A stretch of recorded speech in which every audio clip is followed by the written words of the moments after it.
Bon, comme vous le voyez ici, il y a le tchagri, il y a le ngalakh, il y a du tout, hein, il y a le lard, il y a du tout quoi, la totale.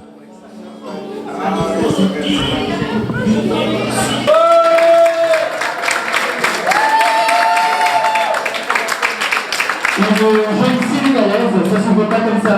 Elle est née et grandie au Sénégal. Elle nous a écrit une pièce sur le massacre de Thiaroye. Je suis sûr qu'il y a énormément de gens qui ne savent pas ce que c'est que le massacre de Thiaroye ici. Un petit résumé, je vais le faire vite fait parce que moi aussi je l'ai appris il n'y a pas si longtemps que ça.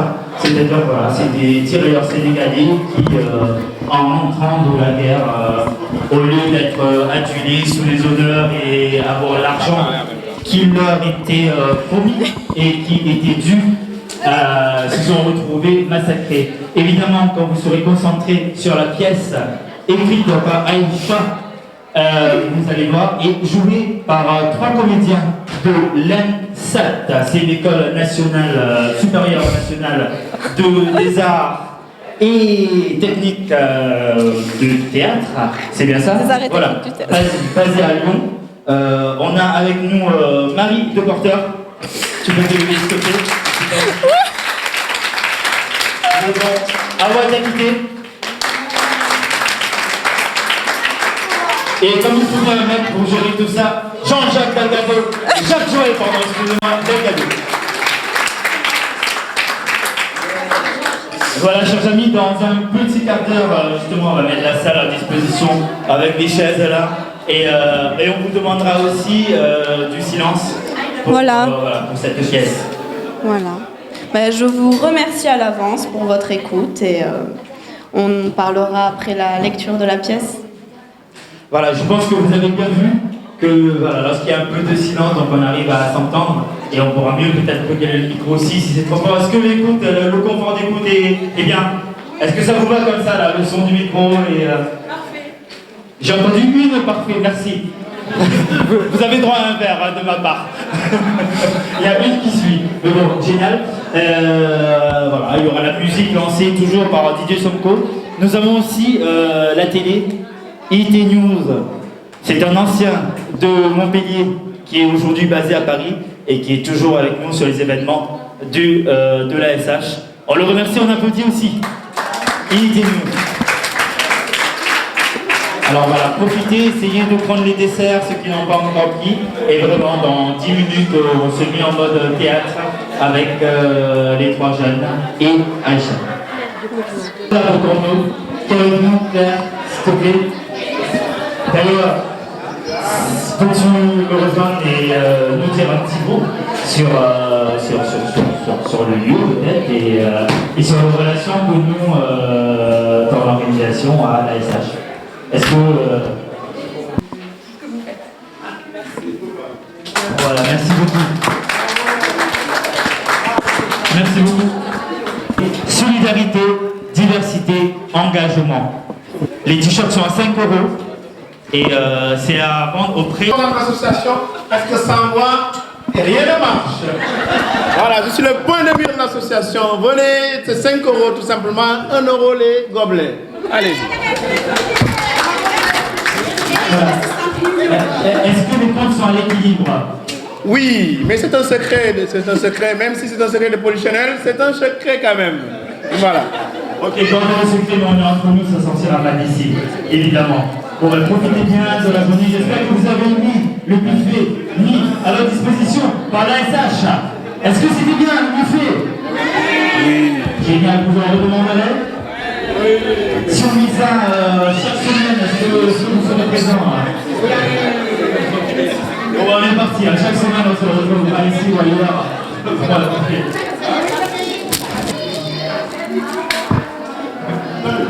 Voilà, On a besoin de quelques volontaires hein, pour mettre les tables au fond et de ranger les chaises.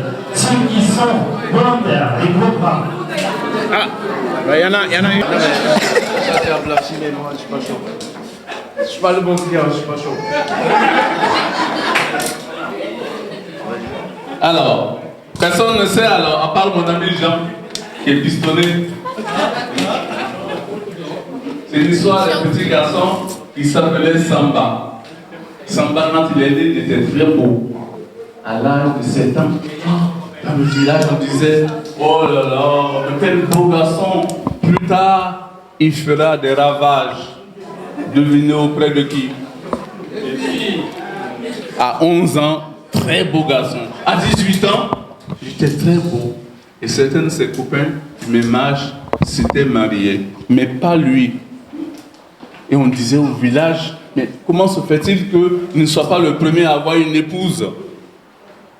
À 25 ans, tous ses copains du même âge, chez nous on appelle ça les promotionnaires, étaient mariés, sauf lui. Il avait même commencé à avoir quelques cheveux blancs. À 30 ans, alors qu'il avait beaucoup de cheveux blancs et encore quelques cheveux noirs, il s'est décidé à se marier. Et il voulait rattraper le temps perdu. Alors, il a pris 2 épouses en même temps. Ça, c'est le pied, ça. Une jeune fille de 20 ans et une dame de 50 ans. Et à tour de rôle, ses épouses partageaient sa chambre. Quand c'était le tour de la jeune fille de 20 ans, elle passait les nuits à arracher les cheveux blancs afin qu'on ne dise pas au village qu'elle avait épousé un vieil homme. Et quand c'était le tour de la dame de 50 ans, qu'est-ce qu'elle faisait? Elle arrachait les cheveux noirs pour qu'on ne dise pas qu'elle avait épousé un petit genou. Et c'est comme ça qu'au bout de 3 mois, Samba n'avait plus un seul cheveu sur la tête. Merci. Mister Irénée Domboué.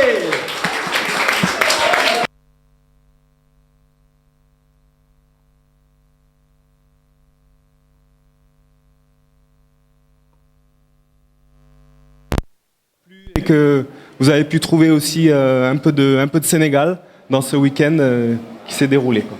Voilà. Merci beaucoup, Christopher. Merci pour tout ce que tu fais pour l'association. Alors, je veux pas parler. De Aïcha Ozé, la petite sœur de Aïcha Ozé. Ah ben voilà. Ton prénom, c'est Est-ce que tu as vécu aussi au Sénégal? Oui. Donc à Tiaroy. Côté d'Aïcha, oui. Ok. Amina, du coup, tu vois, bon, voilà, j'ai dit quelqu'un que je ne connais pas finalement. Bon, il y a toujours un lien de parenté, c'est pareil. Alors donc, tu as connu l'association par ta sœur. Par ma sœur. Est-ce que tu es aussi, on va dire, tu as cette fibre et cette sensibilité-là par rapport à ce qui s'est passé, par exemple, à Tiaroy? Ben oui, enfin. C'est un petit peu inné en fait chez nous. En plus, avec Aïcha aussi, qui fait ses enquêtes, ses études, on est imprégné dans ça. Donc, Tu fais du théâtre aussi? non, pas du tout du théâtre. Bah, applaudissements pour Amina, s'il vous plaît.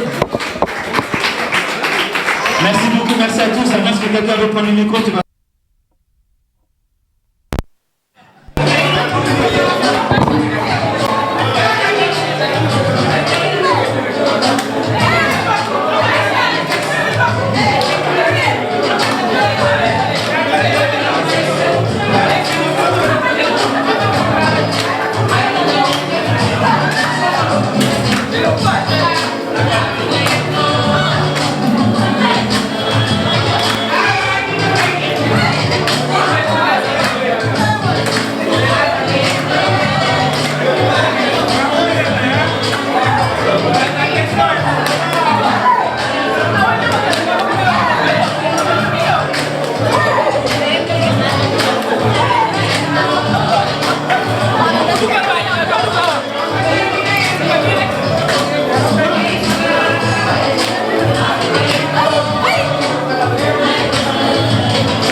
S'il vous plaît. Voilà, l'association Solidarité de l'Euro est contente de vous